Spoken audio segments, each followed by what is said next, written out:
I'm here today to visit with you again before we upload Unit 4. Unit 4 is sort of a fun chapter because it's all about global marketing. As we well know, the world is getting smaller and smaller, and yet there are still cultural differences that sometimes we don't realize when we're marketing until we're in the middle of it. So this unit, we're going to be talking about how we work with marketing our products to other countries, the element of risk that's involved, and how we may adapt to things. Because some of the external factors that we talked about in the last unit, society and culture, technology, political laws, competition, all of those that we talked about, some are similar in global marketing, but some are very different. And the ones that most affect us if we are marketing globally are the society and culture in which we're working, and the political and legal laws. For instance, if you've been watching the news in the last couple of weeks, you well realize that if you were trying to invest in Libya and some of the other countries that are in such disarray right now, you would be very hard put to make a profit and even make a success, perhaps even to be allowed in the country as an American business person coming in to do business in that country. You would find a lot of resentment, and right now it would just be not the smartest thing to do.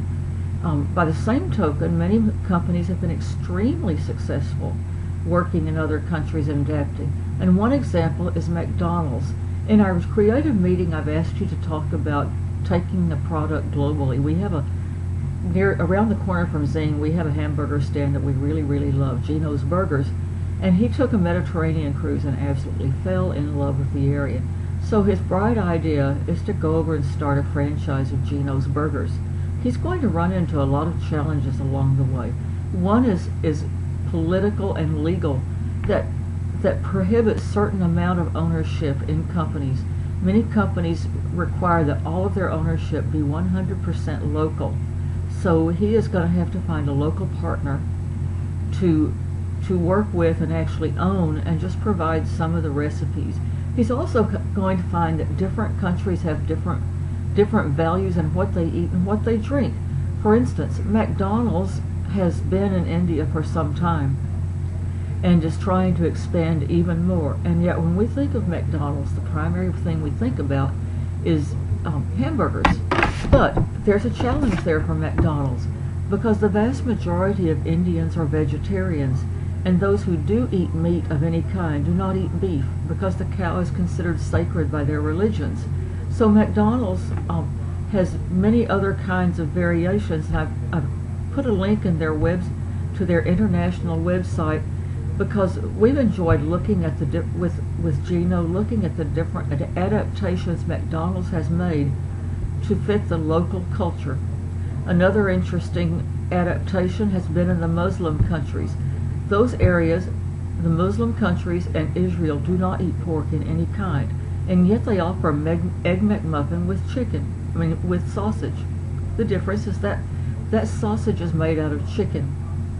In some of the Indian meals, you'll see a cheeseburger that is literally paneer. It's a thick, very strong, very thick cheese that is batter fried and dipped and put into a bun.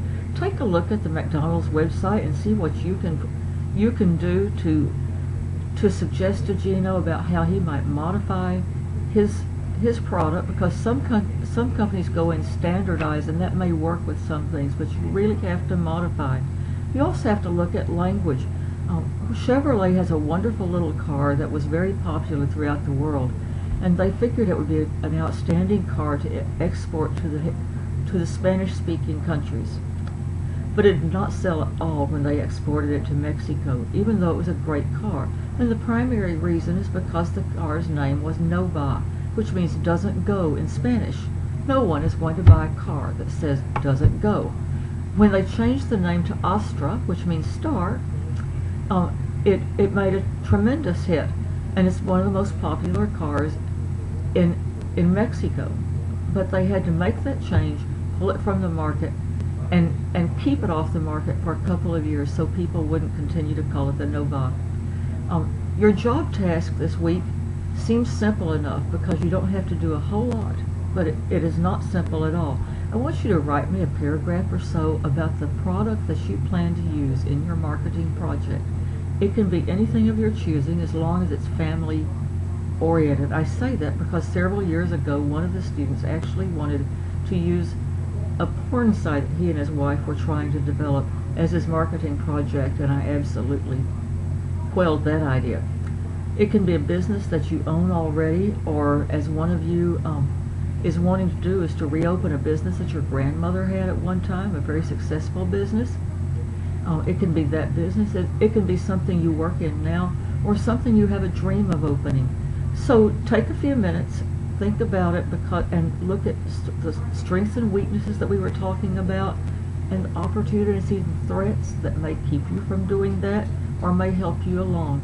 And just write me a paragraph and put it in the job task, and we will take care of that. There is no right or wrong answer for this, and I am in the process of getting caught up to task on grading. My father has had some health issues, so I've had to be in and out of town fairly often in the last week or two, so I apologize for not getting your work done as quickly as possible. But as you all know, we have other priorities sometimes. So have a good week. I think you'll enjoy this week because it really is different. It gets us thinking in a different way. And just have fun, and I will see you next week. And I'll talk to you later.